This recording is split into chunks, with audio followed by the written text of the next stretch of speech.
کی خدمت میں پاک اسلامی ریکارڈنگ سینٹر شاہین مارکیٹ ملتان کی جانب سے پیش کیا جا رہا ہے۔ رابطے کے لیے ہمارے فون نمبر ہے 583932۔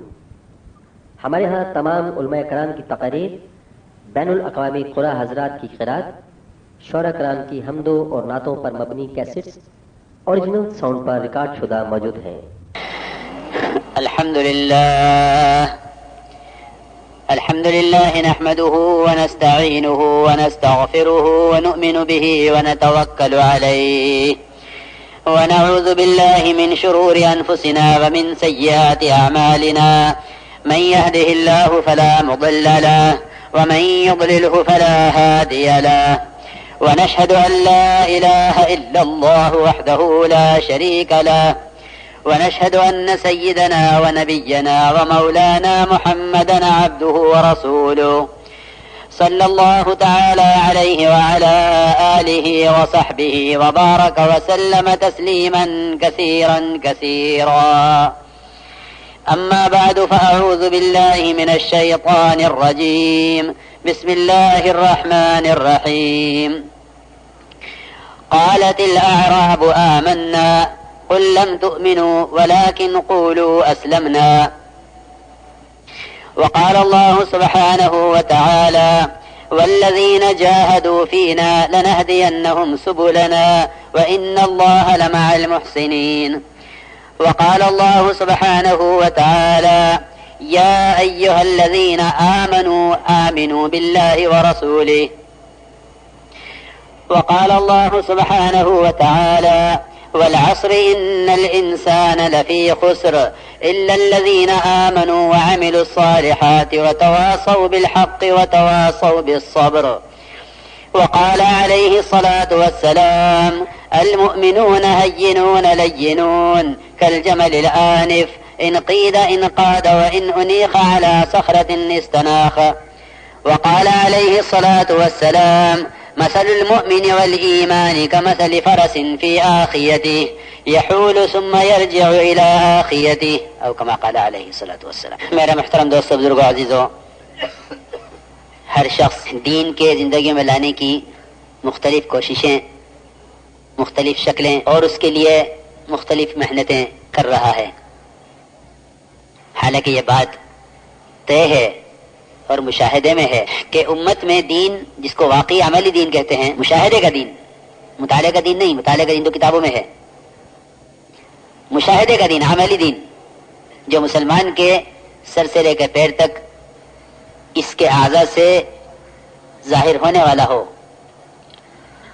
وہ مشاہدے کا دین امت میں اس وقت تک نہیں آ سکتا جب تک امت دین کے زندگیوں میں لانے کے وہ اسباب اختیار نہ کرے جو اسباب اور طریقے انبیاء علیہ السلام نے اختیار فرمائے اور صحابہ کو حضور اکرم صلی اللہ علیہ وسلم نے ان طریقوں کی تعلیم دی ہے. جب تک وہ طریقہ محنت نہیں زندہ ہوگا،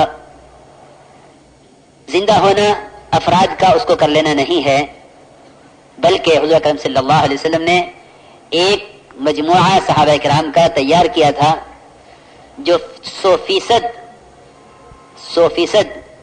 اس طریقہ محنت پر مسلسل مجتمع تھے اور اس طریقہ محنت پر مسلسل متحرک تھے جو طریقہ محمد صلی اللہ علیہ وسلم اور آپ سے پہلے انبیاء علیہ السلام لے کر آئے. وہ طریقہ محنت دعوت الی اللہ ہے جس پر خدا کی قسم دین کی بقا اور دین کی ترقی موقوف ہے. افراد میں دین کا ہو جانا یہ دین کا قائم ہونا نہیں ہے، بلکہ امت دین پر مجتمع ہو، اس کو دین کا قائم ہونا کہتے ہیں. اس لیے یہ بات تو یقینی طور پر ماننی پڑے گی کہ دعوت اللہ کے بغیر اجتماعی طور پر امت میں باعتبار امت کے مجموعے کے اور باعتبار دین اپنے مجموعے کے امت میں زندہ نہیں ہو سکتا. اس لیے میرے عزیز دوستوں اور بزرگوں، صرف اس محنت سے عمل پر لا کر کھڑا کر دینا مقصود نہیں ہے،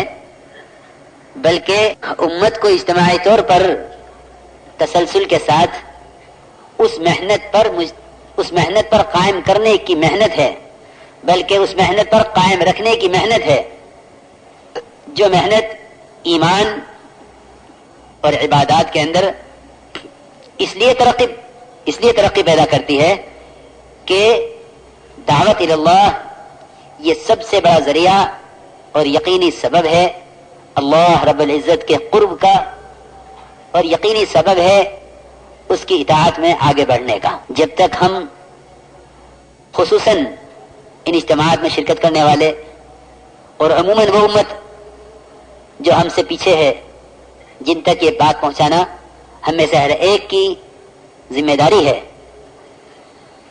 جب تک یہ بات عمومی طور پر امت کے سمجھ میں نہ آ جائے، وہ بات کیا ہے کہ بات یہ ہے کہ دعوت اور عمل کا باہم جمع کرنا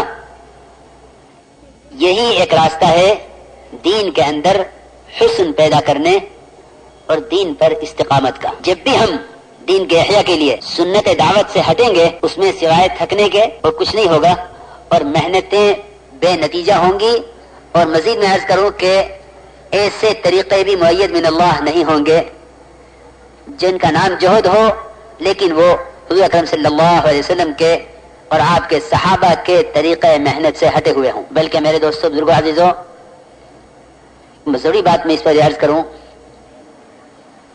کہ سنت دعوت جب تک اس طریقے نبوی کے مطابق نہیں ہوگی جو طریقہ محمد صلی اللہ علیہ وسلم نے اختیار فرمایا اور اپنے صحابہ سے اس طریقے پر کام لیا، جب تک وہ طریقہ محنت عین سنت کے مطابق عمل میں نہیں آئے گا، اس وقت تک اللہ کی کوئی تائید، کوئی نصرت بھی نہیں ہوگی۔ اس لیے کہ اللہ رب العزت کی قیامت تک تمام مددیں، نصرتیں اور تائیدات ان طریقوں کے ساتھ لازم کر دی گئی ہیں جو طریقہ محمد صلی اللہ علیہ وسلم نے تعلیم دیے ہیں، چاہے وہ طریقے سنت دعوت کے ہوں، یا وہ طریقے سنت عبادت کے ہوں، یا وہ طریقے سنت عادت، یعنی حضور اکرم صلی اللہ علیہ وسلم کے تعلیم دیے ہوئے بشری تقاضے،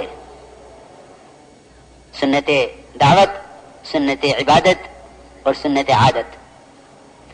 جب تک امت ان تین لائنوں سے سنت کے احیاء پر نہیں آئے گی، اس سے ہٹ کر دین کا کوئی تصور کرنا بالکل محال ہے۔ میں عرض کر رہا تھا کہ سب سے پہلے سنت دعوت، اس کو سمجھنا پڑے گا کہ سنت دعوت، اس پر دین کا حسن اور دین کا بقا اس پر کیوں موقوف ہے۔ اللہ رب العزت نے صاف طور پر فرمایا ہے قرآن پاک میں کہ اس شخص سے اچھا دین کسی کا ہو نہیں سکتا جو دعوت اور عبادت ان دونوں چیزوں کو مسلسل جمع رکھے۔ ہر نماز کے لیے مستقل اذان کا حکم ہے کہ ہر نماز سے پہلے اذان، ہر نماز سے پہلے دعوت، کیونکہ دعوت وہ محنت ہے جس کا خاصہ یقین پیدا کرنا ہے، اور سارے اوامر اور احکامات وہ چیز ہیں جو یقین کے بغیر اور ایمان کے بغیر نہ عمل میں لائے جا سکتے ہیں، اور نہ ان عملوں پر ایمان کے بغیر اجر حاصل کیا جا سکتا ہے، اور نہ ایمان کے بغیر ان عملوں پر وعدے پورے کرائے جا سکتے ہیں، اور نہ ایمان کے بغیر ان عملوں پر استقامت ہو سکتی ہے۔ عجیب بات ہے یہ کہ امت نے قرآن سے احکامات کا اور عبرتوں کا، قصص کا، اس سب کہیں کا استنباط کیا، لیکن وہ سارے وعدے اور وعیدیں جس کی بنیاد ایمان ہے اور جس کو سیکھنے کا راستہ وہ دعوت اللہ ہے، اس طرف نہ کوئی غور کیا، نہ اس طرف کوئی توجہ دی، بلکہ یہ سمجھے کہ صرف معلومات کے ذریعے دین زندگیوں میں آ سکتا ہے۔ ذرا سا بات کی طرف غور کرنا سے اندازہ ہوتا ہے کہ دعوت کو زندگیوں میں دین کی بقا اور دین کے حسن کا سبب قرار دیا گیا ہے کہ اللہ نے فرمایا ہے کہ اس شخص سے اچھا دین ہو کس کا سکتا ہے جو دعوت دیتے ہوئے عمل کرے. ومن احسن قولا ممن دعا الى الله وعمل صالحا وقال انني من المسلمين. علماء نے لکھا ہے کہ یہ جملہ استفہام انکاری ہے. استفہام انکاری جانتے ہیں علماء کہ استفہام انکاری لایا جاتا ہے تاکید کے لیے. تاکید کے لیے استفہام انکاری استعمال کیا جاتا ہے کہ اس کے سوا اور کوئی بات نہیں ہے کہ دعوت اور عبادت ان دونوں کا مسلسل جمع رکھنا یہ دین کے اندر حسن پیدا کرنے کے لیے ہے. بلکہ اور مزے کی بات یہ ہے کہ مفسرین نے یہاں قول سے عمل مراد لیا ہے, قول سے باتیں مراد نہیں لی ہیں. ترجمہ اور تفسیر اس طرح کیا ہے ومن احسن قولا یعنی ومن احسن دینا, اس سے اچھا دین کس شخص کا ہوگا جو دعوت دیتے ہوئے عمل کرے. اس سے اچھا دین کس کا ہوگا؟ یہ وہ لوگ ہوں گے جو اپنے آپ کو مسلمان باعتبار سنتوں کے, باعتبار عبادات کے اپنے آپ کو مسلمان ظاہر کرنے میں بالکل نہیں شرمائیں گے. یہ ہے اس کا مطلب وقال اننی من المسلمین, کہ جو دعوت اور عبادت کو جمع رکھیں گے وہ اپنے مسلمان ہونے کی علامتوں کو, اپنے اسلام کو ظاہر کرنے سے بالکل نہیں شرمائیں. اس لیے میرے محترم دوستو, بزرگوں, عزیزوں, یہ تو طے شدہ بات ہے کہ دعوت جب تک امت میں اجتماعی طور پر رہی اس وقت تک امت میں ارتداد نہیں تھا. نہ عقائد کا ارتداد تھا, نہ عبادات کا ارتداد تھا, نہ معاشرے کا ارتداد تھا, نہ معاملات اور اخلاق کا ارتداد تھا.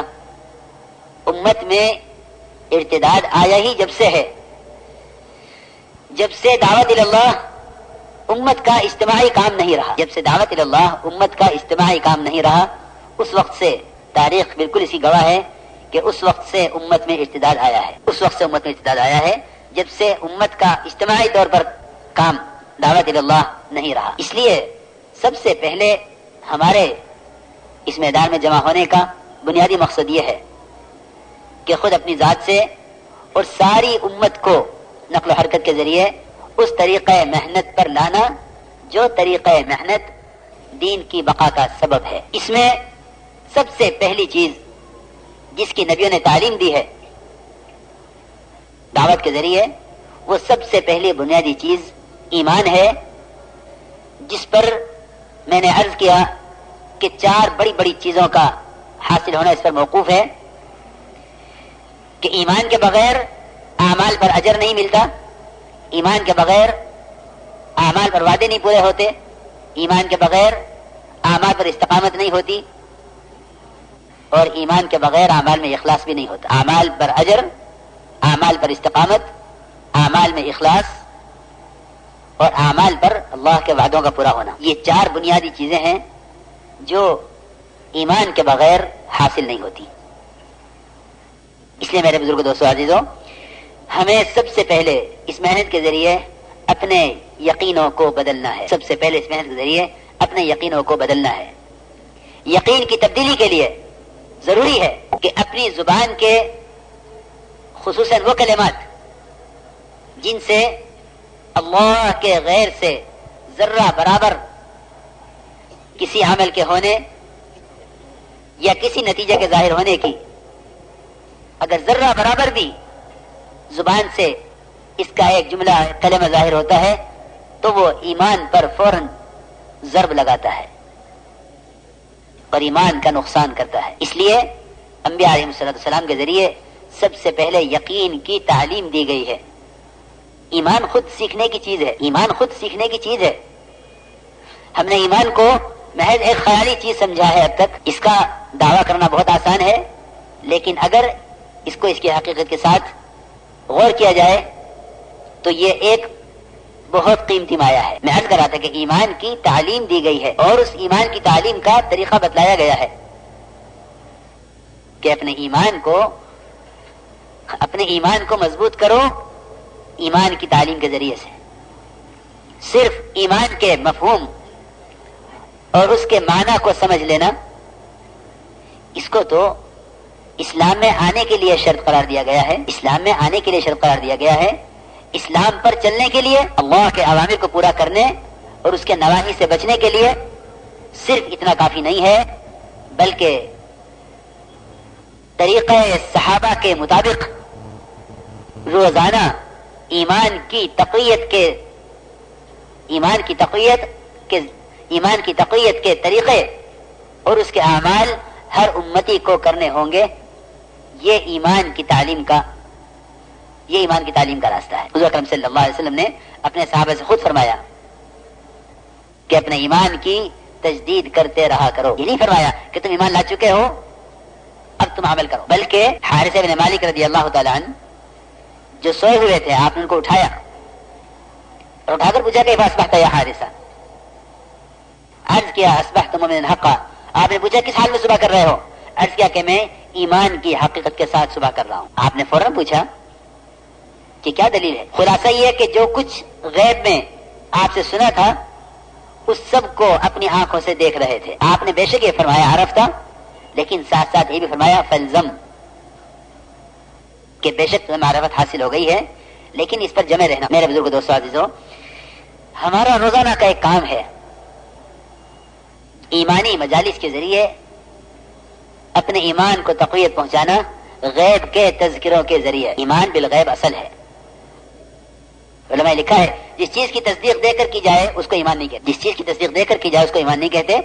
مشرکین اور کفار حضور اکرم صلی اللہ علیہ وسلم سے ان غیب کی چیزوں کے دیکھنے کی جلدی کرتے تھے جن کو وہ نہیں مانتے، کیونکہ ایمان بالغیب ہی اصل ہے. ایمان بالغیب اصل ہے، وہ غیب کے تذکروں سے حاصل ہوگا. مشاہدات کے تذکروں سے ایمان بالغیب کبھی حاصل نہیں ہوگا. مشاہدات کے تذکروں سے یعنی ظاہری چیزوں کے تذکروں سے ایمان بالغیب کبھی حاصل نہیں ہوگا. ایمان بالغیب غیب کے تذکروں سے ہی حاصل کیا جا سکتا ہے، کیونکہ ایمان بالغیب اصل ہے.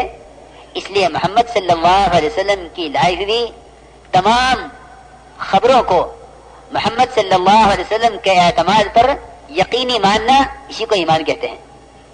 اللہ رب العزت نبی کے ساتھ ظاہر کے خلاف اس لیے کرتے ہیں کہ دیکھنا چاہتے ہیں کہ کون نبی کی بات کا یقین کرتا ہے، کون نبی کی بات کا یقین نہیں کرتا. سارا سفر معراج اسی بنیاد پر ہے.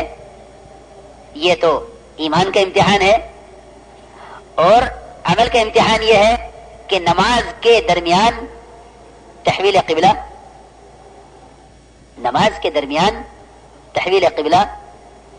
یہ اطاعت کا امتحان ہے کہ دیکھنا یہ ہے کہ کون نبی کا اتباع کرتے ہیں ایمان لا کر اور کون نبی کا اتباع نہیں کرتے. وما جعلنا القبلة التي كنت عليها الا لنعلم من يتبع الرسول ممن ينقلب على عقبيه. کہ ہم دیکھنا چاہتے ہیں کہ کون نبی کا اتباع کرتا ہے کون نہیں کرتا. اس لیے نماز کے درمیانی حکم آ گیا فولی وجهك شطر المسجد الحرام، کہ اپنا آپ چہرہ پھیر لیجئے مسجد حرام کی طرف. ہمیں دیکھنا چاہتے ہیں کہ کون اس وقت اپنے جذبے سے پچھلے قبلے کی طرف باقی رہتا ہے اور کون آپ کے ساتھ ساتھ اپنا رخ پھیر لیتا ہے. میں عرض کر رہا تھا کہ صرف ایمان اس کا نام نہیں ہے کہ ہاں ہم اللہ کو ایک مانتے ہیں. میرے بزرگ دوستو عزیزو،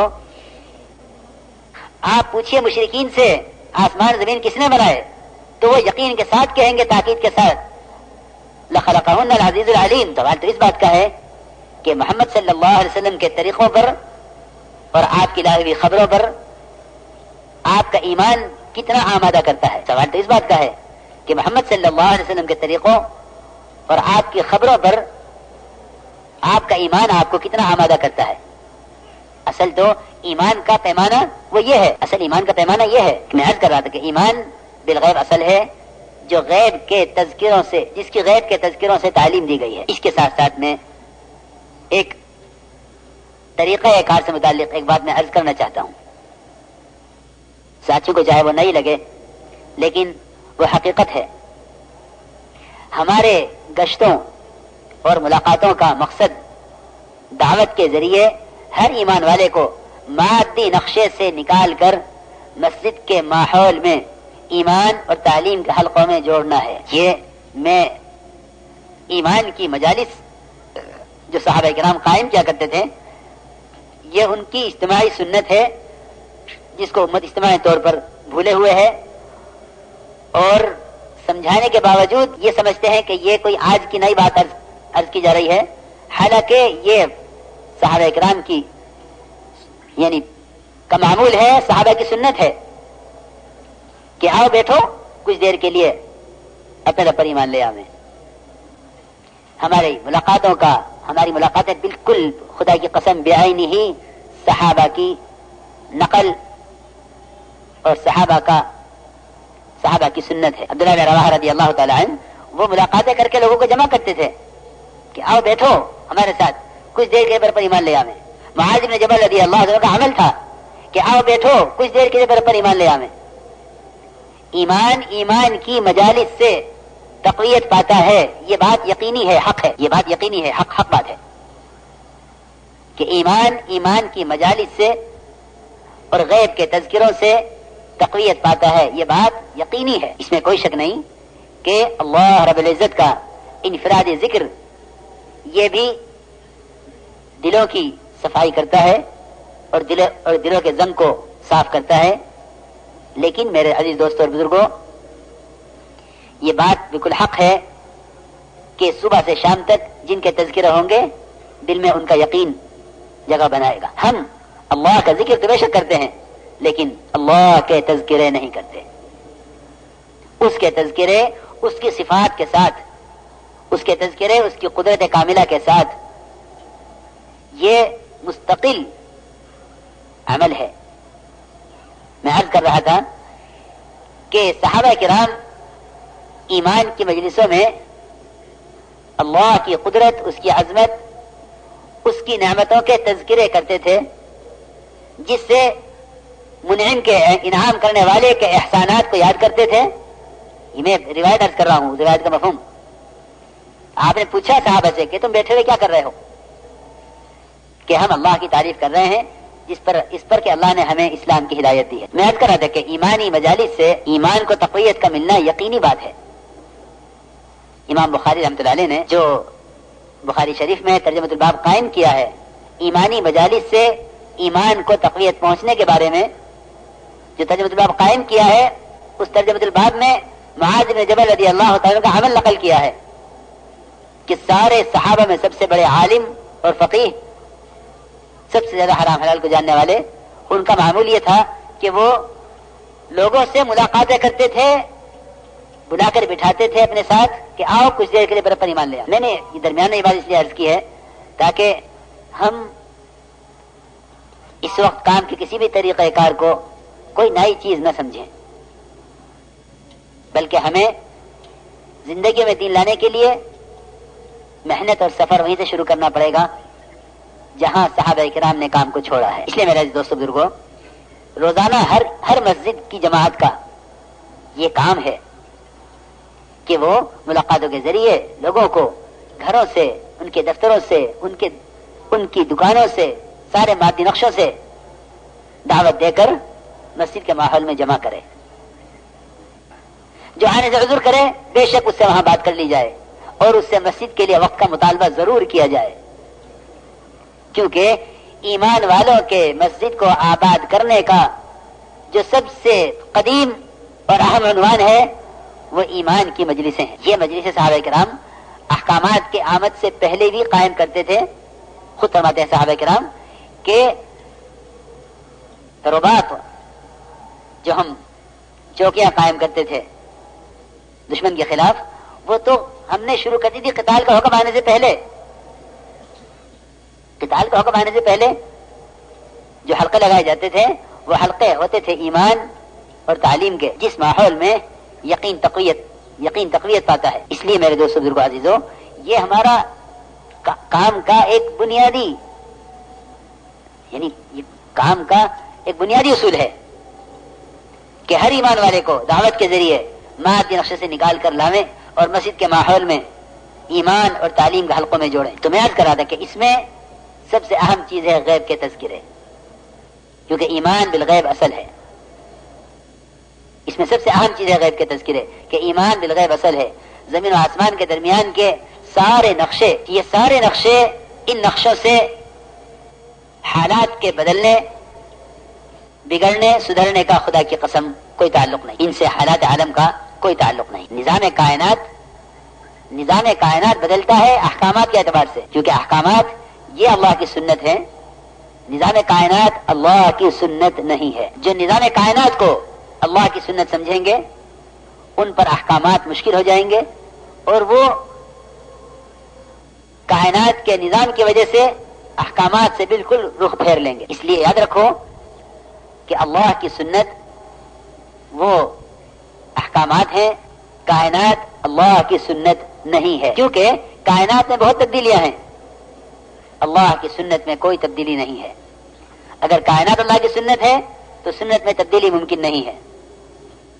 نظام کائنات اللہ کی سنت نہیں ہے، نظام احکامات یہ اللہ کی سنت ہے. جتنا زمین آسمان کا پھیلا ہوا نظام ہے یہ اللہ کی قدرت کا مظہر ہے، قدرت اللہ کی ذات میں ہے.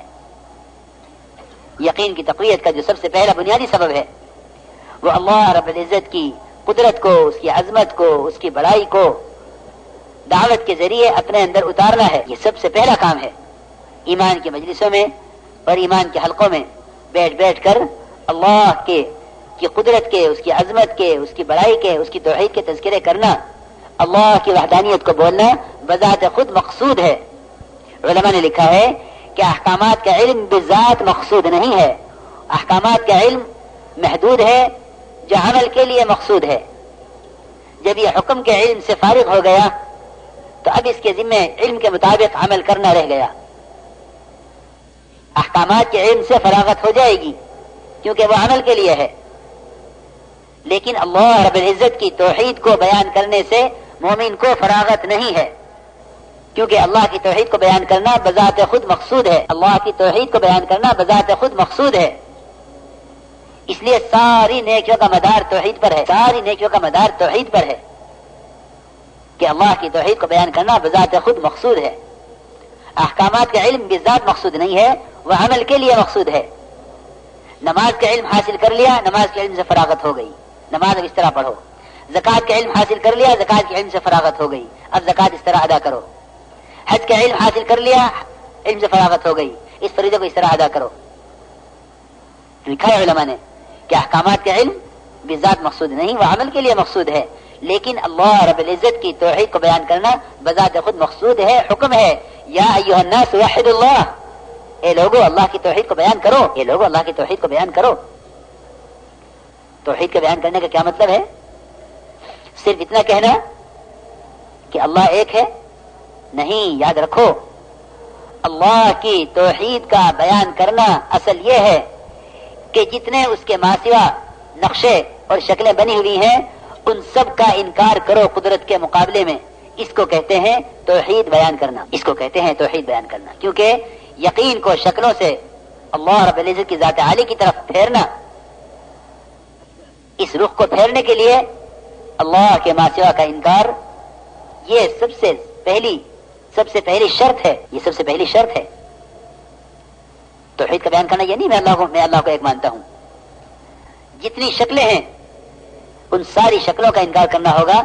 جبرائیل سے لے کر ایک ادنا سے ادنا، چھوٹی سے چھوٹی چونٹی تک ہر ایک کا انکار کرنا ہوگا اللہ کے مقابلے میں. اس اللہ کے غیر کا انکار، اللہ کی ذات کا اقرار، یہ توحید کو بیان کرنا ہے. صرف اتنا جاننا کہ ہاں میں جانتا ہوں اللہ ایک ہے، کیونکہ اس کی زندگی کا رخ بتلائے گا کہ اس نے اپنے دل میں کس کی عظمت اور کس کی توحید کو بٹھایا ہے. فیصلہ تو اطاعت سے ہوگا، فیصلہ تو اس کا عمل کرے گا کہ کس کی مان کر چل رہا ہے. اس لیے میرے بزرگوں دوستو عزیزوں، میں نے عرض کیا کہ یقین کی تقویت کا سب سے پہلا بنیادی سبب یہ ہے کہ اللہ کی قدرت کو، اس کی توحید کو، اس کی عظمت کو بیان کیا جائے. اس کے لیے ہمیں اللہ کے غیر کا انکار روزانہ ایمانی مجالس قائم کرتے ہوئے، ہر ایمان والے کو ان مجلسوں میں جوڑتے ہوئے اللہ کی توحید کو بیان کرو اس کی صفات کے ساتھ، کیونکہ توحید کا بیان کرنا صفات کے ساتھ ہے کہ وہ اپنی تمام صفات میں یکتا ہے. دوسری بات یہ ہے کہ ایمان کی تقویت کے لیے انبیاء علیہ السلام کے ساتھ اور صحابہ کرام کے ساتھ جو کچھ ظاہر کے خلاف ہوا ہے اس سب کو بیان کیا جائے، اس کو بیان کیا جائے. کیونکہ محمد صلی اللہ علیہ وسلم پر انبیاء علیہ السلام کے واقعات اس لیے وحی کیے گئے ہیں. انبیاء علیہ السلام کے واقعات محمد صلی اللہ علیہ وسلم پر اس لیے وحی کیے گئے ہیں تاکہ آپ کے دل میں جماؤ پیدا کیا جائے. وَكُلًّا نَقُصُّ عَلَيْكَ مِنْ أَنْبَاءِ الرُّسُلِ مَا نُثَبِّتُ بِهِ فُؤَادَكَ کہ نبی جی ہم آپ کے دل میں جماؤ پیدا کرنے کے لیے آپ پر انبیاء علیہ السلام کے واقعات وحی کر رہے ہیں کہ آپ حالات سے متاثر نہ ہوں. اللہ رب العزت آپ پر انبیاء علیہ السلام کی غیبی نصرتوں کی مدد کے واقعات اس لیے وحی کر رہے ہیں تاکہ آپ کے دل میں جماؤ پیدا کریں. اس زمانے میں ہمارے اور آپ کے لیے ان واقعات کا بیان کرنا کتنا ضروری ہوگا جب محمد صلی اللہ علیہ وسلم جن کے یقین اور توکل کی وہ سطح ہے جہاں کوئی نہیں پہنچ سکتا، جب آپ کے دل کو جمانے کے لیے آپ پر نبی کا واقعات وحی کیے جا رہے، تو ہمارے لیے اس زمانے میں ایمان کی تقویت کے لیے ان واقعات کا بیان کرنا کتنا ضروری ہوگا. اس طرح میرے عزیز دوستوں اور بزرگوں، صحابہ کرام کے ساتھ اللہ کی غیبی تائیدات کے واقعات، ان کے ساتھ برکتوں کے، نصرتوں کے جتنے واقعات صحابہ کرام کے ساتھ، کیونکہ آج جسے دیکھو گے وہ یہ بیان کر رہا ہوگا کہ اللہ نے ہماری اور آپ کی کامیابی دین میں رکھی ہے. میرے دوستو عزیزو، میں کہا کرتا ہوں کہ صرف اتنا کہہ دینا کہ کامیابی دین میں رکھی ہے، جب تک انبیاء اور صحابہ کرام کے غیبی نصرتوں کے واقعات نہیں بیان کیے جائیں گے، اس وقت تک دین سے کامیابی کا یقین دلوں میں پیدا نہیں ہوگا. ان کے واقعات کا بیان کرنا یہ دلوں کے اندر دین سے کامیابی کا یقین پیدا کرے گا. دلوں کے اندر دین سے کامیابی کا یقین، صحابہ کرام اور انبیاء علیہ السلام کے ساتھ اللہ کی غیبی تائیدات کے واقعات یہ یقین پیدا کریں گے دین سے کامیابی کا. صرف اتنا کہہ دینا کہ اللہ نے کامیابی دین میں رکھی ہے کہ تم انہیں گزشتہ انبیاء علیہ السلام کی اور صحابہ کرام کی ظاہر کے خلاف مددوں کے واقعات سے بتلاؤ کہ اللہ نے گزشتہ انبیاء اور صحابہ کرام کی مدد دین پر کس طرح کی ہے. اس لیے میرے بزرگ دوستو عزیزو، یہ میں مختصر طور پر اس لیے عرض کر رہا تاکہ بنیادی طور پر یہ معلوم ہو کہ ایمان کی تقویت کے کیا اسباب ہیں. پھر ایک سبب یقین کی تقویت کا کہ ایمان کو ایمان کی علامتوں کے ساتھ بیان کیا جائے.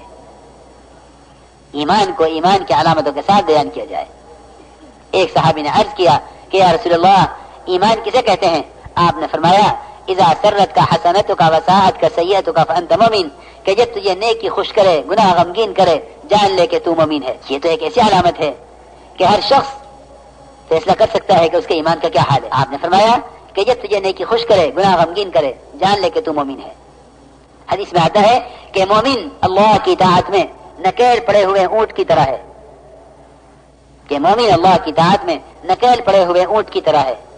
جہاں اس کو چلایا جائے گا وہاں چلے گا، جہاں روک دیا جائے گا وہاں ہی رک جائے گا. کہ مومن اللہ کی اطاعت میں نکیل پڑے ہوئے اونٹ کی طرح ہے، جہاں چلاؤ گے وہاں چلے گا، اگر اس کو گرم چٹان کے اوپر بٹھایا جائے گا تو یہ بیٹھ جائے گا. میرے بزرگ دوستو عزیزو، ان علامتوں کے ساتھ ایمان کا سیکھنا اور اس کی دعوت دینا یہ انتہائی ضروری ہے، ورنہ ساری بے دینی یقین کی کمزوری کی وجہ سے ہے.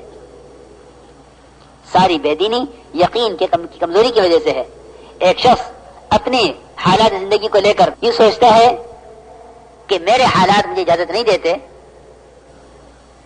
کہ میں اپنے معاملات درست کر لوں یا میں اپنا معاشرہ درست کر لوں، کیونکہ قرآن نے ایمان کو ہر جگہ اطاعت اور اعتدال کے ساتھ بیان کیا ہے. قرآن نے ہر جگہ ایمان کو اطاعت اور اعتدال کے ساتھ بیان کیا ہے. یہ بات تو منافقین کے بارے میں فرمائی گئی، وَمِنَ النَّاسِ مَن يَعْبُدُ اللَّهَ عَلَى حَرْفٍ، کہ ایسے بھی لوگ ہیں جو کفر اور اسلام کے بارڈر پر چلتے ہیں. اگر حالات اچھے نظر آتے ہیں تو وہ اسلام کی طرف، اور اگر حالات برے دکھائی دیتے ہیں تو یہ کفر کی طرف. کہ یہ چال، یہ منافقین کی چال ہے. اس سے ایمان والوں کو ڈرایا گیا ہے، اس سے ایمان والوں کو ڈرایا گیا ہے کہ یہ کفر اسلام کے درمیان چلتے ہیں. اگر حالات اچھے مطمئن حالات اطمینان بخش ہوتے ہیں تو یہ اسلام کی طرف، اور حالات خراب ہوتے ہیں تو یہ کفر کی طرف. ایسے لوگوں کے بارے میں فرمایا خسرت دنیا والآخرہ، کہ یہ دنیا میں بھی خسارے میں ہے اور آخرت میں بھی خسارے میں ہے. کہ دنیا میں بھی خسارے میں ہے اور آخرت میں بھی خسارے میں ہے. ایمان تو اللہ کی اطاعت کے ساتھ ہے. ادخلوا فی السلم کافہ کہ اسلام میں پورے داخل ہو جاؤ، اسلام میں پورے داخل ہو جاؤ. ایمان صرف عقائد سے متعلق نہیں ہے. ایمان عقائد سے متعلق، عبادات سے متعلق، معاملات سے متعلق، اخلاق اور معاشرے سے متعلق.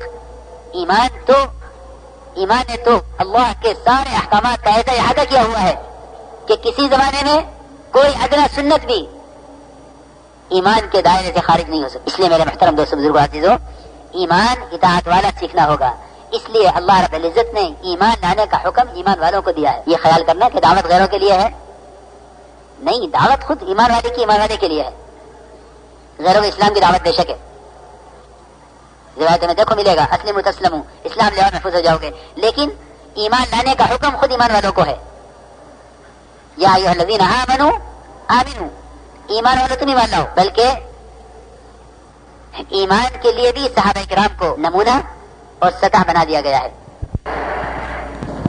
یہ نہیں کہ جس زمانے میں ایمان جس طرح سمجھایا جائے اس طرح ایمان لے آؤ.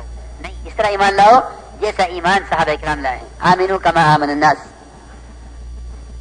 کیسا تھا ایمان صحابہ؟ حضرت عثمان رضی اللہ عنہ کے بارے میں حضرت عمر فرماتے ہیں کہ عثمان کا ایمان ایسا ہے کہ اگر ایک بڑے لشکر پر عثمان کے ایمان کو تقسیم کیا جائے تو سب کے لیے کافی ہو جائے. اس لیے فرمایا احیاہم عثمان، کہ سب سے زیادہ حیا والے عثمان ہیں.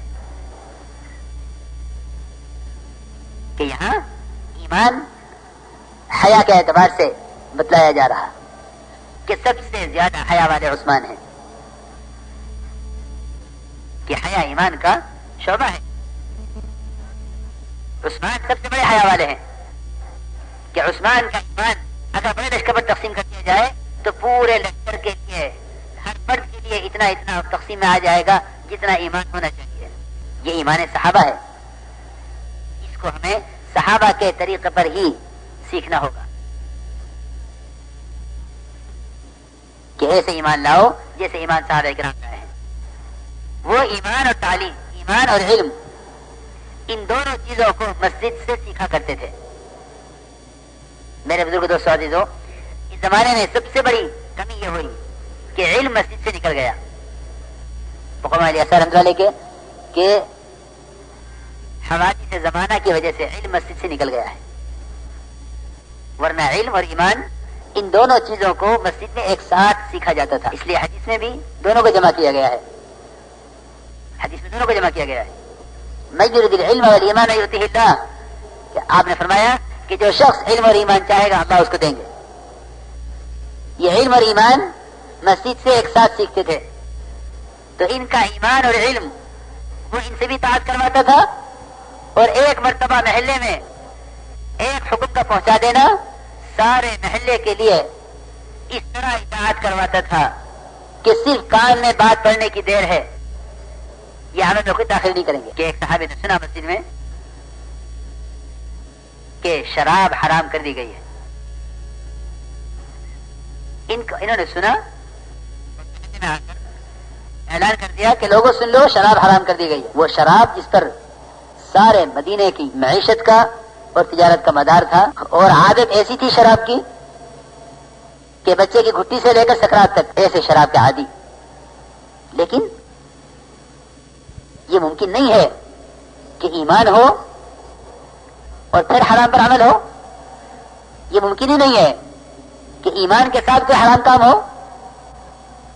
کیونکہ حدیث میں آتا ہے کہ جب بندہ مومن کوئی حرام کام کرتا ہے تو ایمان اس کے اندر سے نکل کر باہر آ جاتا ہے. ایمان نکل کر باہر آ جاتا ہے. کبائر کے ساتھ ایمان کا کوئی جوڑ نہیں. صحابی نے اعلان کیا کہ لوگوں شراب حرام ہو گئی ہے. مدینے کی گلیوں میں شراب پانی کی طرح بہ رہی تھی. لوگوں نے مٹکے پھوڑ دیے. جنہوں نے شراب پی تھی انہوں نے قے کی کہ کیوں قے کر رہے ہو، حکم تو پینے کے بعد آیا ہے. کہ نہیں، حکم تو ہم نے پینے کے بعد سنا ہے، لیکن حکم آسمان سے نازل ہوا ہے پینے کے بعد. حکم نازل ہوا ہے پینے کے بعد. حکم نازل ہوا ہے پینے کے بعد. حکم موجود ہے اور پیٹ کے اندر شراب موجود ہے، یہ نہیں ہو سکتا. لہذا جس نے پی ہے وہ قے کرے، شراب کو اندر سے نکالے، کیونکہ حکم آ گیا ہے کہ شراب حرام کر دی گئی۔ میرے عزیز دوستوں اور بزرگوں، ایمان اپنی علامتوں کے ساتھ ایمان ہے۔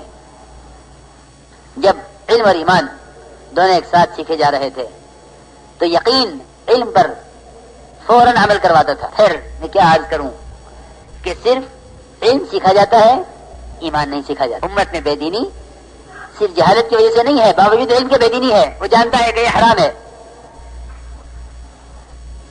اس لیے حضور اکرم صلی اللہ علیہ وسلم نے اپنے پاس غیبت کرنے والے سے فرمایا، اپنے پاس غیبت کرنے والے سے فرمایا کہ تم قرآن پر ایمان نہیں رکھتے، قرآن کے ساتھ کھیل رہے ہو۔ صحابی نے عرض کیا کہ میں قرآن پر ایمان لایا۔ آپ نے فرمایا ما آمن بالقرآن من استحل محارمہ، کہ وہ شخص قرآن پر ایمان نہیں رکھتا جو قرآن کے حرام کو حلال سمجھے۔ قرآن پر ایمان لانے کا مطلب تو یہ ہے کہ اس کے حرام کو حرام جانو، اس کے حلال کو حلال جانو، جس کو اس نے حرام کیا ہے اس سے بچو۔ ایک آدمی غیبت کرے اور یہ کہ ہاں ایمان تو ہے، میرے بزرگ دوستو عزیزو، ایمان کو اس کی علامتوں کے ساتھ اگر بیان نہ کیا گیا تو ایمان کا دعویٰ پیدا ہو جائے گا۔ ایمان تو اطاعت کے ساتھ ہی لازم ہے، ایمان اطاعت کے ساتھ لازم ہے۔ اس لیے میں نے عرض کیا کہ جتنے غیب کے تذکرے زیادہ سے زیادہ ہوں گے، اتنا یقین ہمارے اپنے تجربات سے، مشاہدات سے اور ہمارے جو ہے مصنوعات سے یقین حکموں کی طرف پھرے گا، یقین حکموں کی طرف پھرے گا۔ یہ ہے وہ یقین جو ہمیں ان اعمال کی طرف لے کر آئے گا جن عملوں پر اللہ رب العزت نے صحابہ کے لیے غیبی نصرتیں نازل فرمائی۔ یہ ہیں وہ اعمال جن عملوں پر اللہ رب العزت نے صحابہ کے لیے غیبی نصرتیں نازل فرمائی ہیں۔ صحابہ کرام کی غیبی نصرتوں کے تذکرے زیادہ کیا کرو، اس سے اللہ کی ذات کے ساتھ امید بڑھے گی، اللہ کی ذات کے ساتھ امید بڑھے گی۔ اگر ایسا نہ کیا تو اسباب ہمارے اللہ کے درمیان حائل ہو جائیں گے۔ میرے بزرگ دوستو عزیزو، اسباب ہمارے اللہ کے درمیان حائل ہو جائیں گے۔ یہ اسباب محض اسباب ہیں جو اللہ کی اطاعت سے روکے ہوئے ہیں اور اللہ سے غافل کیے ہوئے ہیں۔ اللہ کی ذات عالی سے فائدہ اٹھانے کا راستہ محض اس کے احکامات ہیں۔ اسباب پر اللہ کی طرف سے کوئی وعدہ نہیں ہے۔ ہماری دعوت ہی یہی ہے کہ اللہ کی قدرت وعدوں کے ساتھ، وعدے حکموں کے ساتھ، اسباب کے ساتھ قدرت بھی نہیں ہے، وعدہ بھی نہیں ہے۔ اسباب کے ساتھ قدرت بھی نہیں ہے، وعدہ بھی نہیں ہے۔ اللہ کی قدرت وعدوں کے ساتھ، وعدے حکموں کے ساتھ۔ پر اسباب کی کیا حیثیت ہے کہ اسباب کی حیثیت خدا کی قسم محض امتحان کی حیثیت ہے۔ انا جعلنا ما على الارض زینۃ لها لنبلوهم ایہم احسن عملا، کہ ہم نے تمہیں اسباب میں سے ڈالا ہے، ہم دیکھنا چاہتے ہیں تم میں سے اچھا عمل کون کرتا ہے۔ اسباب پر اللہ کا کوئی وعدہ نہیں ہے۔ اگر اللہ کا اسباب پر وعدہ ہوتا تو لوگ اپنے اسباب میں ناکام نہ ہوتے، لیکن آپ ساری دنیا میں پھر کر دیکھیں، اکثریت مسلمانوں کی آپ کو اپنے اسباب میں ناکام ملے گی، اکثریت اپنے اسباب میں ناکام ملے گی۔ ایمان والوں کی غیر اپنے اسباب میں کامیاب ہوں گے، کیونکہ اللہ رب العزت انہیں اسباب کے راستے سے اس لیے کامیاب کرنا چاہتے ہیں کہ ایمان والوں کو سمجھانا چاہتے ہیں کہ تمہاری کامیابی کا راستہ یہ نہیں ہے، اور ان کو غافل رکھنا چاہتے ہیں۔ یہ تو ان کی جنت ہے، یہاں ان کو جتنے اسباب ملے کم ہیں، یہاں ان کو جتنے اسباب ملے وہ کم ہیں، کیونکہ اسباب غیروں کے اطمینان کے لیے ہیں اور ایمان والوں کے امتحان کے لیے ہیں۔ اسباب غیروں کے اطمینان کے لیے ہیں، ایمان والوں کے امتحان کے لیے ہیں۔ ان الذين لا يرجون لقاءنا ورضوا بالحياة الدنيا واطمأنوا بها والذين هم عن آياتنا غافلون، کہ جو اللہ کی نشانی سے غفلت میں ہیں، اللہ نے تو ان کو ان کے اسباب میں مطمئن کیا ہوا ہے۔ انتہائی ناسمجھ اور ناکام مسلمان ہیں وہ جو کامیاب ہونے کے لیے غیروں کے اسباب کی تمنا کریں کہ کاش اگر یہ سب کچھ سامان ہمارے پاس ہوتا تو ہم ان سے مقابلے میں کامیاب ہو جاتے۔ بالکل نہیں۔ ہرمزان مشرک کا کہنا یہ ہے، ہرمزان مشرک کا کہنا یہ ہے کہ اے مسلمانوں، جب تک تم ہمارے جیسے تھے اس وقت تک ہم تمہیں قتل کرتے تھے، تمہارے مال لوٹتے تھے، تمہیں غلام بنا کر رکھتے تھے، لیکن جب سے تم نے اپنا دین بدلا ہے، جب سے تم نے اپنا دین بدلا ہے، تم مسلمان ہوئے ہو، اس وقت سے اللہ تمہارے ساتھ ہو گیا ہے. یہ مشرک ہرمزان مشرک کا تجزیہ ہے، کسی مسلمان کا نہیں، مشرک کا تجزیہ ہے.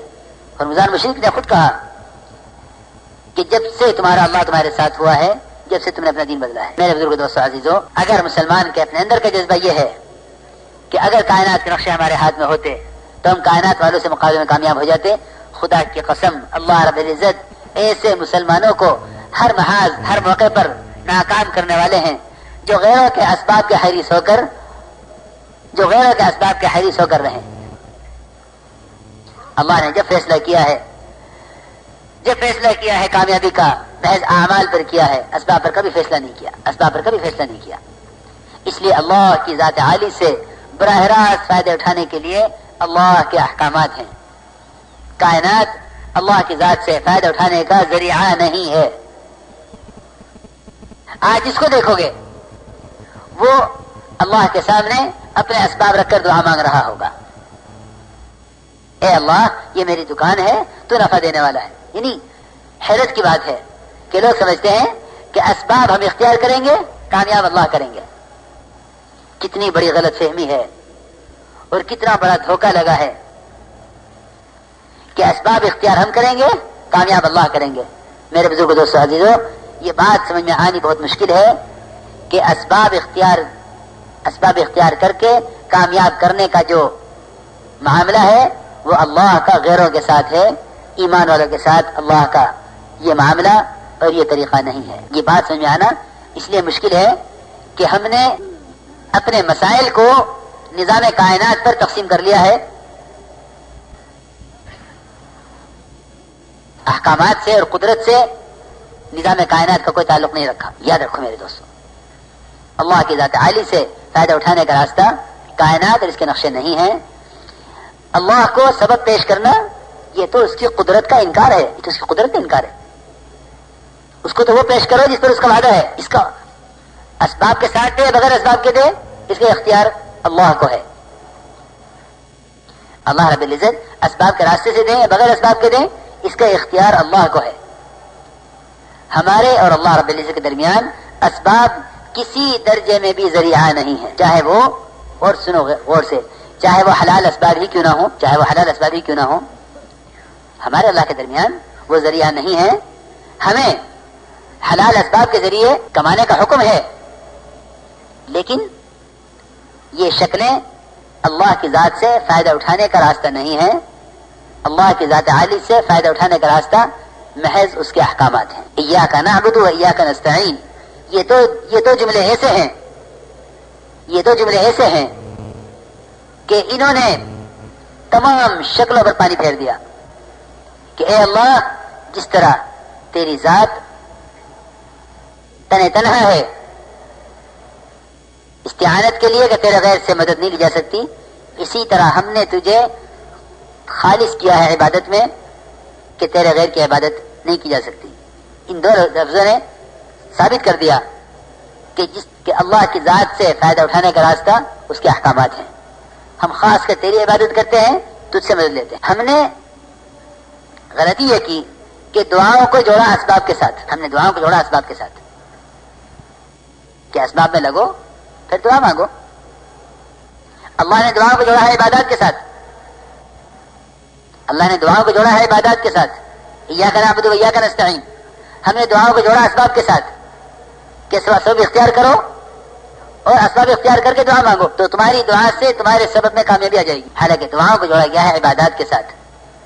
اس کا اللہ کو اختیار ہے کہ وہ اپنی قدرت سے کامیابی سبب میں ظاہر کرے یا سبب کے بغیر ظاہر کرے. اس کا اختیار اللہ کو ہے. اگر وہ اسباب کے بغیر کامیابی ظاہر کرے تو یہ اس کی قدرت ہے. اگر وہ اسباب کے ذریعے سے کامیابی ظاہر کرے یہ اس کی طرف سے ایک امتحان ہے. اس امتحان میں وہ کامیاب ہوتے ہیں جو نتائج اور منافع ان کی نسبت اللہ کی ذات کی طرف کریں وہ کامیاب ہیں. جو ان تمام نتائج اور منافع کی نسبت اللہ کے غیر کی طرف کریں وہ ناکام ہوتے ہیں. اس لیے میرے بزرگ دوستو عزیزو، یہ بات تو اچھی طرح یقین کے ساتھ اندر اتارنی ہوگی کہ اللہ رب العزت کی ذات عالی سے براہ راست فائدہ اٹھانے کا راستہ اس کے احکامات ہیں. ایک صحابی نے عرض کیا کہ یا رسول اللہ میں تجارت کے لیے بحرین جانا چاہتا ہوں. آپ نے فرمایا پہلے 2 رکعت نماز پڑھ لو. آپ نے پہلے 2 رکعت نماز پڑھ لو. اس لیے اسباب کو اتنا مؤخر کرو اسباب کو کہ یقین شکلوں سے حکم کی طرف پھرتا ہوا محسوس ہونے لگے. کیونکہ حاجتوں کو اسباب کے ساتھ ایسا جوڑ دیا گیا ہے کہ لوگ اسباب کی طرف کہ لوگ نماز کی اور دعا کی طرف آتے ہیں اسباب سے مایوس ہو کر، اسباب سے تھک کر. اعمال کو مقدم کرنا، اسباب کو مؤخر کرنا، یہ راستہ ہے اپنے یقین کو شکلوں سے حکموں کی طرف پھیرنے کا. ہمیں خصوصاً اس کی مشق کرنی ہوگی اللہ کے راستے میں نکل کر. ہم اسباب کی اختیار کرنے سے منع نہیں کرتے، کبھی نہیں. اس سے منع، اسباب کو اختیار کرنے سے روکنا، یہ تو انتہائی جہالت اور ناسمجھی کی بات ہے. صرف اتنی بات ضرور ہے کہ اسباب سے کوئی امید رکھنا یا اس کا اعمال میں مقدم کرنا یہ مومن کا کام نہیں ہے، بلکہ اللہ کی ذات عالی پر یقین رکھنا اور عمل کو مقدم رکھنا یہ مومن کی کامیابی کا راستہ ہے. اس لیے میرے بزرگ دوستو عزیزو، ہمیں اپنے اندر ایمان کے ذریعے وہ تقوی پیدا کرنا ہے جو تقوی زندگی کے تمام شعبوں میں کامیاب کرے. کہ ہمیں دعوت اللہ سے کلمہ کا اخلاص مطلوب ہے جو اندر وہ تقوی پیدا کرے، اللہ کا خوف. کیونکہ اللہ کے خوف کے بغیر، اس کے خشیے کے بغیر زندگی کسی شعبے میں حکم نہیں پورا ہو سکتا. کہ اپنے اندر سب سے پہلے تقوی پیدا کرنا ہے. کہ اللہ رب العزت نے کلمہ لا الہ الا اللہ کو تقوی کا کلمہ فرما دیا کہ یہی تقوی کا کلمہ ہے.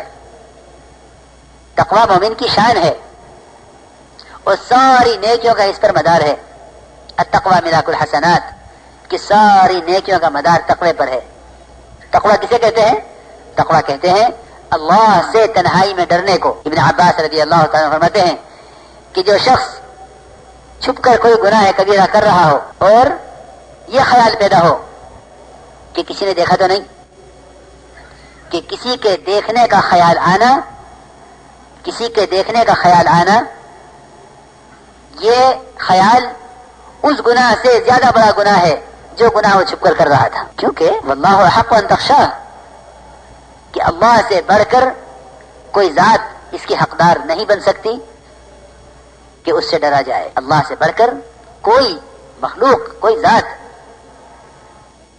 استاد کا ڈر، شیخ کا ڈر، پولیس کا ڈر. میرے دوستو بزرگوں عزیزو، اگر صحیح مختصر الفاظ میں عرض کروں، اللہ کے غیر سے ڈرنا ہی گناہ ہے. جو اللہ کے غیر سے ڈرنے کو گناہ نہیں سمجھے گا وہ کسی گناہ کے کرنے میں اللہ سے نہیں ڈرے گا. جو اللہ کے غیر سے ڈرنے کو گناہ نہیں سمجھے گا وہ کسی گناہ کے کرنے میں اللہ سے نہیں ڈرے گا.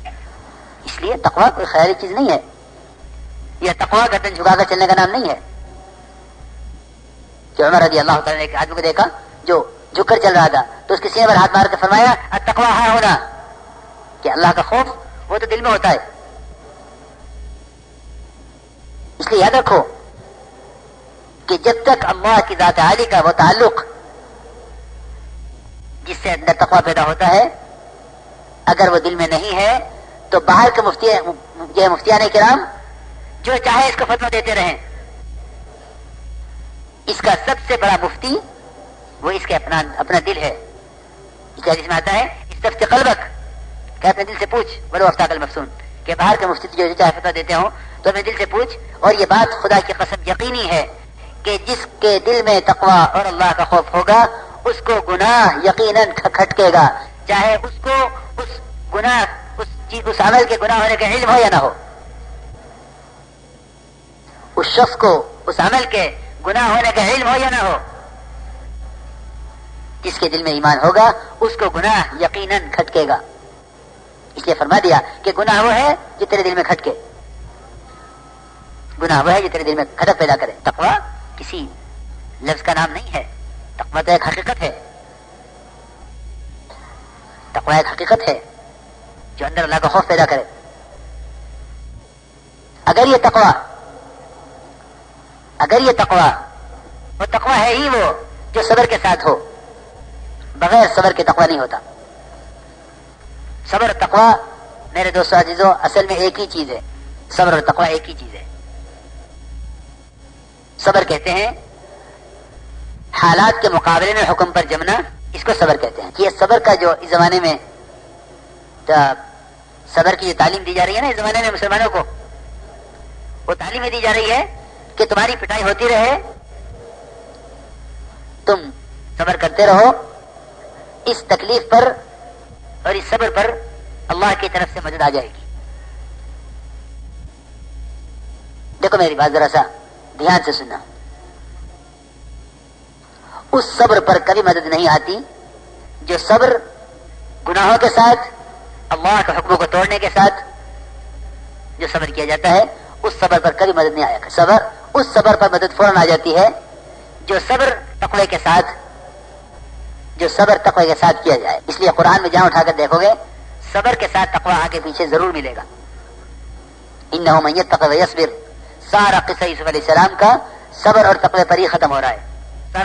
سارا قصے کا خلاصہ یہی ہے، انہ من یتق ویصبر، کہ جو تقوی اور صبر اختیار کرے گا اللہ رب العزت ایسا کے عمل کو کبھی ضائع نہیں کریں گے. زمانے میں لوگ صبر کر رہے ہیں مگر تقوی کے بغیر، کیونکہ جو تقوی کے بغیر صبر کرتا ہے اللہ رب العزت اس پر باطل کو مسلط کر دیتے ہیں. یہ ہے اصل وجہ کہ باطل کا تسلط ہوتا ہے جب ایمان والے اپنا راستہ چھوڑ دیتے ہیں. اگر یہ اس تسلط کو ہٹانا چاہیں صبر کے ذریعے یا بددعاؤں کے ذریعے، یہ تسلط ختم نہیں ہوگا جب تک صبر کے ساتھ تقوی نہ ہو. سارے واقعات اٹھا کے دیکھ لو تاریخ کے، جہاں بھی کامیابی نظر ملی ہے وہ وہاں کامیابی تقوی کے ساتھ ملی. انہ من یتق ویصبر یا ایھا الذین آمنوا اصبروا وصابروا ورابطوا واتقوا اللہ لعلکم تفلحون. جہاں ملے گا صبر تقوی کے ساتھ ملے. لیکن اگر صبر کر رہے ہیں تقوی کے بغیر تو یہ حالات گناہوں کی وجہ سے ہیں جو اللہ کی اطاعت پر آئے بغیر کبھی حل نہیں ہوں گے. میرے بزرگ دوستو عزیزو، گناہوں کے ساتھ تو چور اور ڈاکو بھی صبر کرتے ہیں. ان کی پٹائی ہوتی ہیں وہ صبر کرتے ہیں. صبر صرف اس کو نہیں کہتے کہ ہم بدلہ نہیں لے رہے، صبر اس کو کہتے ہیں کہ حالات کے مقابلے میں حکم پر جمو، اللہ رب العزت فوراً مدد لائیں گے.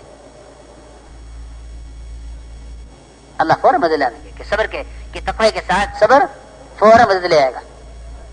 اگر تقوی نہیں ہے تو ان سے کہہ دیا گیا ہے اصبروا او لا تصبروا سواء علیکم، کہ تم صبر کرو یا نہ کرو، تمہارا صبر کرنا برابر ہے. صبر کرنا نہ کرنا برابر ہے. اصبروا او لا تصبروا سواء علیکم انما تجزون ما کنتم تعملون، کہ تمہیں تمہارے کیے کا بدلہ مل رہا ہے، تمہارے صبر کرنے نہ کرنے سے کوئی تمہارے عذاب میں کوئی کمی نہیں ہوگی. اس لیے میرے عزیز دوستوں اور بزرگوں، صبر تقوی کے ساتھ، بغیر صبر کے تقوی، بغیر تقوی کے صبر کرنا، یہ اس سے حالات کبھی درست نہیں ہوتے. جتنے انبیاء اور صحابہ کرام کے ساتھ اللہ کی غیر منزل کے واقعات ہیں وہ سب صبر اور تقوی کو جمع کرنے پر ہیں. یہ تقوی سب سے پہلے آئے معاملات، یہ تقوی سب سے پہلے آئے معاملات میں. اخلاق، عبادات، معاشرہ، اخلاق، عبادات اور معاشرہ، یہ سب انسانی اعضاء کے اعمال کا نام ہے. انسانی اعضاء سے ظاہر ہونے والے اعمال کا نام ہے عبادات، اخلاق اور معاشرہ. یہ تینوں لائنیں انسان کے جسم سے ظاہر ہونے والے اعمال کا نام ہے. اگر معاملات میں تقوی نہیں ہے تو خدا کی قسم عبادات، اخلاق اور معاشرے کسی بھی لائن کا کوئی عمل درست نہیں ہو سکتا، باوجود کوشش کے نہیں ہو سکتا. اس لیے سب سے پہلے تقوی لانا ہوگا معاملات میں، کیونکہ مومن کہ انسان کی تخلیق کی جو بنیاد ہے وہ عبادت ہے. جب تک اس کو حلال غذا نہیں ملے گی اس وقت تک یہ عبادات میں، اخلاق اور معاشرے میں حکم پر نہیں آ سکتا. کہ سب سے پہلے اپنے معاملات کو حکم پر لاؤ، کہ سب سے پہلے معاملات کو حکم پر لاؤ. عبادات، اخلاق اور معاشرے تینوں لائنیں خود درست ہو جائیں گی. کیونکہ میرے محترم دوستو، جس طرح عبادت سے پہلے طہارت ہے اس طرح عبادت سے پہلے معاملات ہیں. کہ اپنے خون کو پاک رکھو عبادت کے لیے. اسی لیے کہا علماء نے کہ صرف مصلی کا جائے نماز کا، کپڑوں کا اور جسم کے ظاہر کا پاک ہونا یہی پاکی نہیں ہے، بلکہ جسم میں دوڑنے والے خون کا حرام سے پاک ہونا یہ بھی ظاہری طہارت ہے، یہ بھی ظاہری تقویٰ ہے۔ اس کے بعد آئے گا اخلاص عمل میں، کہ جو اپنے عمل کے ظاہر کو بگاڑ لے وہ اپنے عمل کے باطن کو کیسے ٹھیک کر لے گا۔ اس لیے سب سے پہلے تقویٰ معاملات میں لانا ہوگا، کہ اپنے معاملات کو علم پر لاؤ، اپنے معاملات کو علم پر لاؤ۔ ہم سمجھتے ہیں کہ یہ دنیاوی مسائل ہیں، تجارتی طریقے ہیں، یہ تو ہم دنیا والے جانتے ہیں، علماء کیا جانیں کہ تجارت کس طرح ہوتی ہے؟ یہ ان کی لائن ہی نہیں ہے۔ ان کا کام پڑھنا پڑھانا ہے، ہمارا کام تجارت کرنا ہے۔ ان کا کام پڑھنا پڑھانا ہے، ہمارا کام زراعت کرنا ہے۔ میرے محترم دوستو، بزرگ عزیزو، علم ایسا فریضہ ہے جو ہر مومن کے ذمہ اس طرح فرض کیا گیا ہے کہ اس کے دنیاوی سارے شعبوں کا احاطہ کرے۔ علم اس طرح فرض کیا گیا ہے، علم اس طرح فرض کیا گیا ہے مومن پر کہ اس کے دنیاوی سارے شعبوں کا احاطہ کرے، کہ آپ کے ذمہ فرض ہے کہ آپ تاجر ہیں تو تجارت کا علم حاصل کریں، آپ پر فرض ہے، فرض عین ہے، فرض کفایہ نہیں ہے بلکہ فرض عین ہے مومن کے ذمہ کہ وہ جس لائن میں بھی ہے اس لائن کا علم حاصل کرے۔ عبادات کی لائن کا علم بے شک فرض ہے ہر ایمان والے پر، لیکن اس کے ذمہ یہ بھی فرض ہے کہ وہ جس لائن میں چل رہا ہے معاملات کی، اس لائن کا علم حاصل کرے، ورنہ معاملات کی لائن کا علم حاصل نہ کرنا فرائض، عبادات، اخلاق اور معاشرہ تمام لائن کے احکامات کو ضائع کرائے گا۔ اس لیے میرے بزرگ دوستو عزیزو، سب سے پہلے معاملات کا علم حاصل کرو تاکہ عبادات صحیح طریقے پر ادا ہوں۔ فرماتے تھے کہ علماء کی زیارت کو عبادت یقین کیا کرو۔ اللہ کا بہت بڑا فضل ہے، کرم ہے کہ یہ ملک علماء اور مدارس کا ملک ہے، ورنہ ایسے ایسے ممالک ہیں جہاں پورے ملک میں پھر جاؤ کہیں کوئی مسئلہ بتانے والا نہیں، کہیں کوئی علم پڑھانے والا نہیں۔ لیکن میرے دوستو، بزرگ عزیزو، علم الہی کو حاصل کر کے زندگی کے بننے کا کیونکہ یقین نہیں ہے، اس لیے ایک طبقہ تو وہ ہے جو سمجھتا ہے کہ علم حاصل کرنے سے کیا ہوگا، ایک طبقہ وہ ہے جو یہ کہتا ہے کہ نہیں، علم حاصل کرو، چاہے دنیا کا علم حاصل کر لو، چاہے دین کا علم حاصل کر لو، سب علم ہے۔ میرے بزرگ دوستو عزیزو، اس زمانے کی سب سے بڑی جہالت ہر سیکھنے والی چیز کو علم قرار دے دینا ہے۔ اس زمانے کی سب سے بڑی جہالت یہ ہے کہ ہر چیز کو علم قرار دو۔ نہیں، ایسا نہیں ہے۔ اچھی طرح غور سے بات سنو، علم خدا کی قسم صرف اس کو کہتے ہیں جو ہم سے ہمارا رب چاہتا ہے محمد صلی اللہ علیہ وسلم کے طریقے پر، اس کو علم کہتے ہیں۔ جتنے دنیا کے فنون ہیں ان کو علم قرار دینا اور ان کے سیکھنے کی رغبت پیدا کرنے کے لیے علوم الہیہ کی حدیثوں اور علم الہی پر جو اللہ کی طرف سے وعدے ہیں وہ وعدے سنا کر دنیا کے فنون کی رغبت پیدا کرنا، یہ بالکل بے محل اور بے جا بات ہے۔ جتنے حدیث کے اندر علم کے فضائل ہیں اس سے علم الہی کے حاصل کرنے کی رغبت پیدا کرنا مقصود ہے۔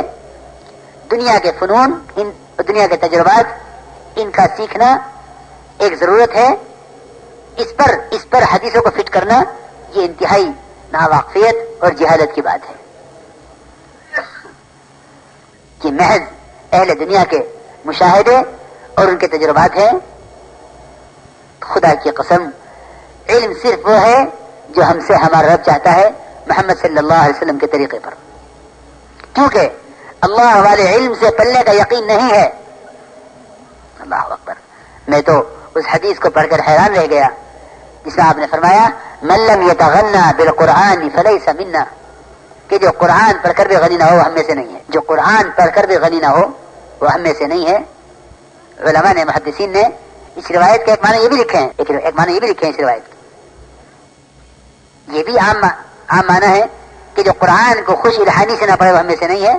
ایک معنی یہ بھی لکھے ہیں صاحب بدر المجہود نے کہ جو شخص قرآن پڑھ کر غنی نہ ہو وہ ہم میں سے نہیں ہے۔ قرآن تو یقیناً غنی کر دینے والا ہے۔ عبداللہ بن مسعود رضی اللہ عنہ سے کہا گیا کہ آپ یہ زمین لے لیجئے، فرمایا مجھے نہیں چاہیے۔ دینے والے نے کہا کہ آپ کے بعد آپ کا عمر کا آخر ہے، دنیا سے جا رہے ہیں، آپ کی اولاد کے کام آ جائے گی.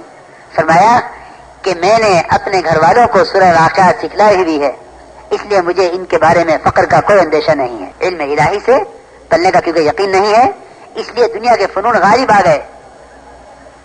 میرے بزرگ دوستو عزیزو، ہمیں دعوت سے امت کو یقین کے ساتھ علم الہی سے پلنے، علم الہی کے پلنے کے یقین پر لانا ہے. کیونکہ اللہ والے علم سے پلنے کا یقین نہیں ہے، اس لیے ہر عمر کے بچے کو سب سے پہلے دنیاوی فنون پڑھانے کا اس لیے تقاضا ہوتا ہے کہ اگر اسے دنیا نہ پڑھی تو اس کے پلنے کا کیا ہوگا.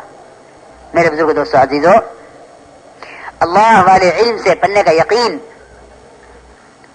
اور دوسری طرف علم کو منحصر کرو صرف ان طریقوں میں جو طریقہ محمد صلی اللہ علیہ وسلم نے اللہ کی طرف سے ہمیں تعلیم دی ہے. اس لیے کہ ہمیں علم کا بھی اخلاص چاہیے، علم کا بھی اخلاص چاہیے. حضرت اکرم صلی اللہ علیہ وسلم اپنے حجر مبارکہ سے باہر نکلے، ایک طرف حلقہ لگا ہوا تھا، لوگ جمع تھے، ایک صاحب کچھ بات کر رہے تھے. آپ نے فرمایا کیا ہو رہا ہے؟ صحابہ نے عرض کیا کہ یا رسول اللہ یہ شخص علامہ ہے، علامہ.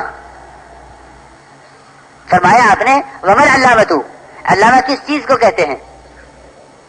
یعنی فرمایا من علامہ کہ کون شخص ہے، من نہیں فرمایا کہ ماں فرمایا ومن علامتو کہ علامہ کس چیز کو کہتے ہیں. صحابہ نے عرض کیا کہ یا رسول اللہ یہ وہ شخص ہے جو عرب کے انساب کو، عرب کے رشتے ناتوں کو، عرب کے اچھے برے حالات کو، عرب کی کہاوتوں کو، عرب کی مثالوں کو سب سے زیادہ جاننے والا ہے، اس لیے یہ اس کو علامہ کہتے ہیں. آپ نے فرمایا کہ ارے چھوڑ تو ان کو، آ بیٹھ ہم اللہ کے تذکرے کریں. بتایا آپ نے صحابہ کرام کو کہ تم اس کو نہ سمجھ بیٹھنا کہ اس شخص کو عرب کے رشتے ناتے، عرب کی کہاوتیں اور مثالیں، عرب کی تاریخ زیادہ معلوم ہے. تو چھوڑ تو ان کو، آ بیٹھ ہم اللہ کے تذکرے کریں. میرے بزرگ دوستو عزیزو،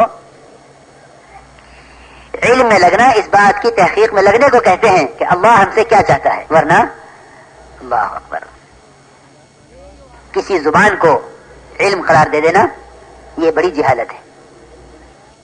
کسی زبان کو علم قرار دے دینا بڑی جہالت ہے. اگر یہ سمجھیں کہ عربیت علم ہے، یہ تو نہیں معلوم کہ میرا رب مجھ سے اس وقت کیا چاہتا ہے، یہ معلوم ہے کہ اس کتاب میں کیا لکھا ہوا ہے. اللہ اکبر، غور سے سنو بات.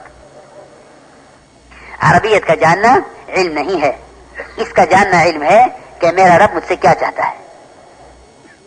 آج امت میں اس کی تحقیق کا تقاضا، اس کی تحقیق کی رغبت وہ ختم ہو گئی ہے. زبان جاننا علم نہیں ہے، یہ جاننا علم ہے کہ ہمارا رب ہم سے اس وقت اس حال میں کیا چاہتا ہے. یہ سمجھتے تھے کہ اس بات کی تحقیق میں لگنا علم میں لگنا ہے کہ ہمارا رب ہم سے کیا چاہتا ہے. ورنہ اوس اور خزرج یہ بیٹھے ہوئے تھے بلال اور صہیب رومی اور بلال حبشی. قیس بن مطاطیہ نے آ کر یہ کہا